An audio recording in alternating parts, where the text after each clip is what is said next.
எல்லாருக்கும் நமஸ்காரம். இந்த மாதிரி ஒரு நாள் வரும்னு எதிர்பார்க்கலை. பட் வந்தவா எல்லாரும் போய்தான் ஆகணும். மாமா 16 நவம்பர் காலம்பரை 7:30 மணிக்கு வரைக்கும் நன்னா பேசின்னு இருந்தவர். 7:45க்கு மேலே அவருக்கு கொஞ்சம் உடம்பு சரியில்லாமல் போச்சு. 8:10க்கு நல்ல ஃபுல் கான்ஷியஸோட எங்கள் கையை பிடிச்சினே, என்னோடய கையை பிடிச்சினே மாமா போயிட்டார். இப்போ மாமாவை பற்றி மாமா அதிகம் பேசுறது கிடையாது. அவரை பற்றி ஒரு இன்ட்ரடக்ஷன் இன்னைக்கு கொடுக்கணும் அப்படிங்கிற ஒரு இது எனக்கு இருக்குது. அதனால இதை பண்ணுறோம். மாமா 27/5/1960 எர்ணாகுளத்தில் நாராயணசுவாமி அண்ட் ராதா இவா 2 பேருக்கும் ஜேஷ்டபுத்திரன் அவர் தான். முதல் சீமந்த புத்திரன் அவர் தான். அவர் பிறந்தார்.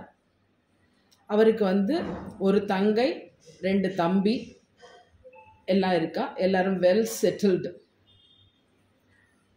மாமா அவருடைய 9வது வயசுலேருந்து அவருக்கு பூனல் இதெல்லாம் நடந்து கரெக்டாக அதெல்லாம் நடந்திருக்கு. இவருக்கு என்ன ஒரு பெரிய ப்ளஸ் பாயிண்ட் அப்படின்னு கேட்டால், மாமாவோட பாட்டி அப்பாவோட அம்மை மதுரம் சொல்லுவா. மதுரம்னா ஒரிஜினல் மதுரம். எல்லார்கிட்டையும் பேசுறது, எல்லார்கிட்டையும் பழகிறது, செடிகள் வளர்த்துறது, செடிகள்கிட்ட பேசுறது.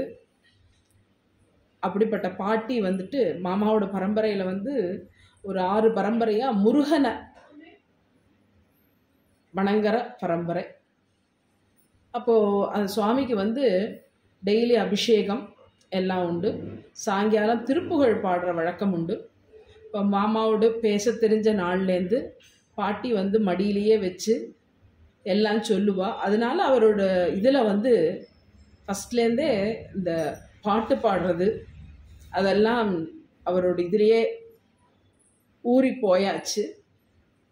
அதுக்கப்புறம் அவர் கொஞ்சம் நல்லா ஒரு எழுத படிக்க அதெல்லாம் தெரியும் பொழுது அவர் முதல்ல தமிழ் பேச தெரியும். உங்களுக்கு தெரியும், மாமா பேசும்போது பயங்கர மலையாள சுவை இருக்கும்.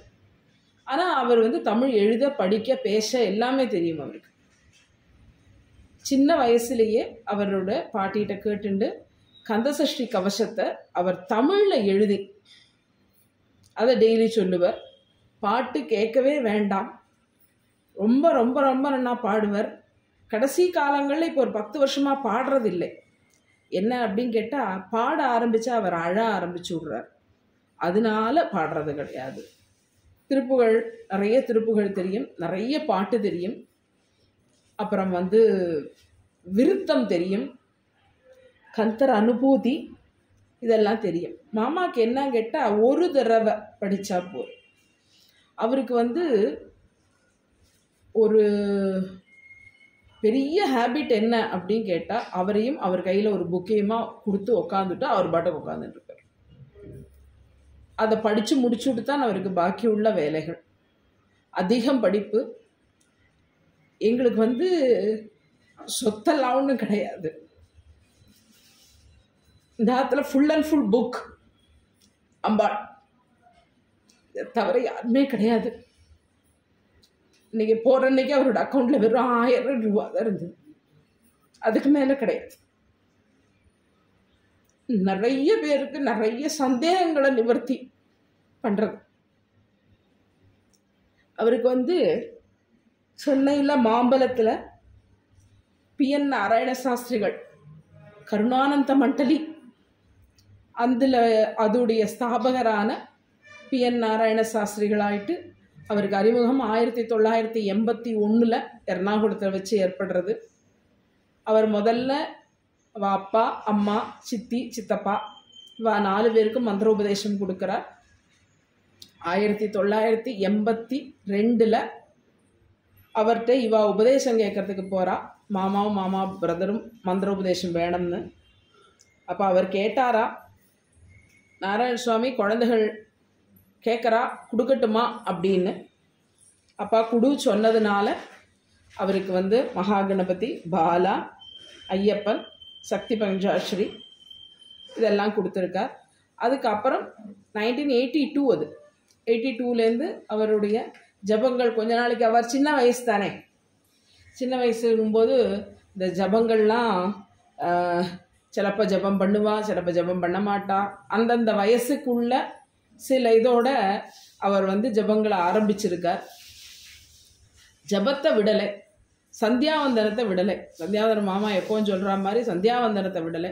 மாமா வந்து ரொம்ப கம்மியாக பேசுவார், அதிகம் பேச மாட்டார். அவருக்கு யாருக்கிட்டையும் சண்டை போட தெரியாது.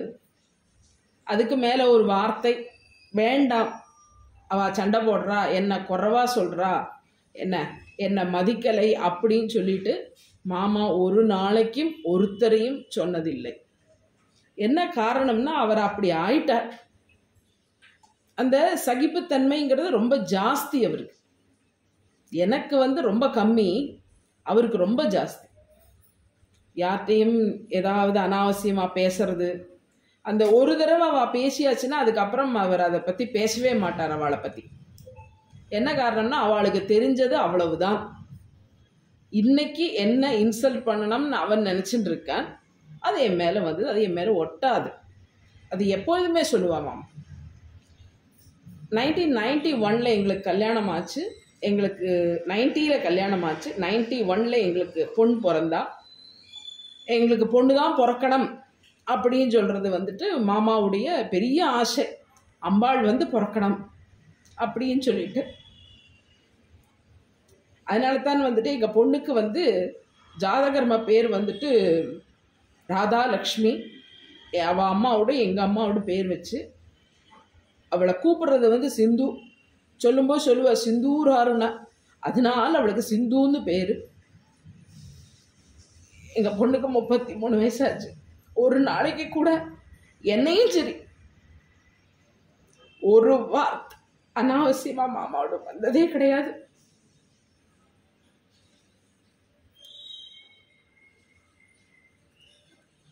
நாங்கள் 2 பேரும் சின்ன வேலைகளில் இருந்து ரொம்ப கஷ்டப்பட்டு தான் இந்த நிலைமையும் இப்போது ஒன்றும் பெரிய இதெல்லாம் இல்லை. ரொம்ப கஷ்டப்பட்டுருக்கோம். நிறைய அவமானங்கள். எனக்கு தான் அந்த மனசுலேருந்து போக மாட்டேங்கிறது. மாமாவுக்கு மனசுலேருந்து அந்த க்ஷணம் போயிடும். அவர் அதை ஒரு காலத்துலேயும் அதை மனசில் வச்சுன்னு நடக்கவே மாட்டார். அவர் கேட்பார் என்கிட்ட, விழுப்பை ஏன் சுமக்கணும்னு கேட்பார். நம்ம சாதாரண ஆளுகள் தானே. அப்படி இருக்கும்பொழுது 2018 அவருக்கு பாம்பேயில் ஒர்க் பண்ணிட்டு இருக்கும்போது ஒரு சின்ன ஒரு ப்ராப்ளத்தினால நிறைய பேர் சொல்லுவா அதை அவர் கவனிக்கலை அப்படின்னு சொல்லுவா. என்ன கவனிக்காமல்லாம் இல்லை, அவருக்கு அந்த மாதிரி ஆகும்னு தெரியலை. நான் ஊரில் இருக்கலை, அவருக்கு ஒரு ப்ராப்ளம் வந்து அது கேங்க்ரீனா ஃபார்ம் ஆகி அவருக்கு வந்து அந்த கால் வந்து முட்டு வரைக்கும் எடுக்க வேண்டிய ஒரு கட்டாயத்துக்கு ஆளாயிட்டோம். அப்போது அந்த இது முடிஞ்சுட்டு ஆற்றுக்கு வந்தப்போ எங்கள் பொண்ணு யூஎஸ்லேருந்து வந்திருந்தா. அவள் தான் வந்து, அப்பா உங்களோட நாலேஜ் வந்துட்டு இனிமேல் நீங்கள் ஆற்றுல தான் இருக்க போகிறேன், அதனால நான் உங்களை ஆற்றுல இருக்கணும்னு சொல்லலை, நீங்கள் வெளியில் வரணும். அப்படி வராமல் இருக்கும்பொழுது டாடி உங்கள் நாலேஜ் உங்களுக்குள்ளேயே போயிடப்படாது, நீங்கள் இந்த மாதிரி ஒரு யூடியூப் சேனல் ஆரம்பித்து நிறைய பேருக்கு அதை ஸ்ப்ரெட் பண்ணோம் டாடி அப்படின்னு சொன்னா. எங்களுக்கு எல்லாமே எங்கள் பொண்ணு தான். நாங்கள் பார்த்து வச்ச கல்யாணத்தில் அவளுக்கு யூஎஸில் தான் கிடச்சிது. அவள் யூஎஸில் இருக்கா. டெய்லி ஒரு 3 தடவையான கூப்பிட்டுடுவா. எந்த நம்பர்லையாவது கிடைக்கலன்னா இப்போவும் வந்துட்டு ஒரு இது ஃபிட் பண்ணணும், கேமரா ஃபிட் பண்ணணும், நீ எங்கே இருக்க தெரியாது டாடி அப்படின்னு சொல்லியிருந்தான். 1995 மாமாவுக்கு வந்து தீட்சையாகிறது. எங்களுக்கெல்லாம் எனக்கு கல்யாணமாகி எங்கள் பொண்ணுக்கு 4 வயசு ஆகும்பொழுது கல்யாணம் ஆயாச்சு. அது தீட்சை ஆனதுலேருந்து ஜபத்தை ஒரு நாளைக்கும் விட்டதில்லை. கடைசி செகண்டு வரைக்கும் அவர் சொல்லுவார் இல்லையா, ஷாவர வரைக்கும், அந்த ஷாவர வரைக்கும் அந்த ஜபத்தை அவர் விடவே இல்லை. அவருக்கு அவருடைய சொத்து அப்படின்னு சொன்னால் அவரோட ஜபம்தான். இந்த 2018க்கு அப்புறம் நிறைய பேர் அவரை பார்க்க வந்திருக்கா, நிறைய பேர் ஃபோனில் பேசியிருக்கா, நிறைய நடந்திருக்கு. அதில் சில பேர் வந்துட்டு அவர்கிட்ட மந்திரம் தீட்சை வாங்கின்னு இருக்கா, மந்திர உபதேசங்கள் வாங்கின்னு இருக்கா. ஒரு 8 பேருக்கு 10 பேருக்கு அவர் வந்துட்டு ஸ்ரீவித்யா முடிச்சு எடுத்து கொடுத்துருக்கார். 2 பேர் பூர்ண தீட்சையானவா. இவருக்கு வரும்பொழுது எப்படின்னு கேட்டேன்னா, இங்கே வரவா எல்லாரும் 90% டாக்டர் இந்த மாதிரி தான் வருவா. அவ்வளவு நல்ல சிஷ்யா, காலடியில் வந்து உட்காந்துப்பா. அப்படி மந்திர தீட்சையெல்லாம் நிறைய பேருக்கு கொடுத்துருக்கார். தனக்கு இருந்தது அத்தனையும் எல்லாருக்கும், அவருக்கு தெரிஞ்சது அத்தனையும் எல்லாருக்கும் சொல்லிட்டு போயிருக்கார். அவர் என்ன கடமைக்கு வந்தாரோ அந்த கடமையை அவர் முடிச்சாச்சு, அவர் போயாச்சு. இன்னைக்கு நாங்கள் கிரேக்கியம் பண்ணுற அந்த நாள், இது நாள் வரைக்கும் அவருடைய காரியங்கள் நன்னா நடந்திருக்கு. எனக்கு வந்துட்டு யாருக்காவது மந்திரம் கொடுக்கணும்னு இது வரைக்கும் அவர் சொல்லிட்டு இல்லை. அவர் என்கிட்ட சொன்னது, நம்ம அடுத்தது வந்து தசமகா வித்யா வந்துட்டு ஒரு இது ஆரம்பிக்கலாம் அப்படின்னு தான் சொல்லியிருந்தார்.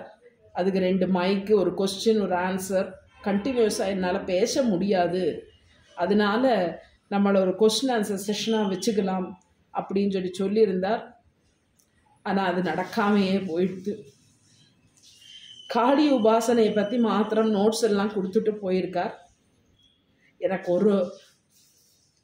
எனக்கு இப்போ வந்து இங்கே எல்லாரும் இருக்கா, அதனால தெரியறது இல்லைன்னு நினைக்க. அப்படியெல்லாம் இல்லை. என்னோட லாஸ் ரொம்ப பெரிய லாஸ். நிறைய பேருக்கு புரிய மாட்டேங்கிறது. Because I'm a brave woman, very brave, very strong. எனக்கு வந்துட்டு அவருடைய காரியங்களில் ஒரு மிஸ்டேக் வரக்கூடாதுங்கிறதுல நான் ரொம்ப கிளியராக இருக்கேன். புரியறதில்லை, மனுஷா தானே, அதனால புரியறதில்லை. என்னோட loss is a very very heavy loss, but mama will be always there. என்ன புரிஞ்சுள்ள ஒரே ஆள். அவர் எப்போ சொல்லுவார் இல்லையா, அம்பாளை வந்து சிவனால தான் புரிஞ்சுக்க முடியும், சிவன் மட்டும்தான் அம்பாளையும் புரிஞ்சுக்க முடியும். அந்த மாதிரி என்ன 100% புரிஞ்சுன்னு என்னோட ஹஸ்பண்ட் என்னை விட்டு போயிட்டார். இன்னைக்கு அவருடைய கிரேக்கியம் நடக்கிறது. என்னைக்கு எனக்கு ஒரு மன சமாதானம் கிடைச்சு என்னால் பேச முடியறதும் அன்னைக்கு நம்ம தசமகா வித்தியை பற்றியும், அதுக்கப்புறம் மாமா எப்போ என்ன இன்ஸ்ட்ரக்ஷன் கொடுப்பார், அவர் இஸ் ஆல்வேஸ் வித் மீ. அவர் கொடுக்கும் பொழுது இந்த சேனலில் அதெல்லாம் வரும். அது வரைக்கும் இதுவரைக்கும் எங்களை வந்து ரொம்ப சப்போர்ட் பண்ண எல்லா சப்ஸ்கிரைபர்ஸ்க்கும், எங்ககிட்ட பேசினவாகிட்டையும், ஏதாவது சந்தேகம் இருந்தால் கேட்குறவாகிட்டையும் எல்லாருக்கும் நன்றி. நாராயண நாராயணம்.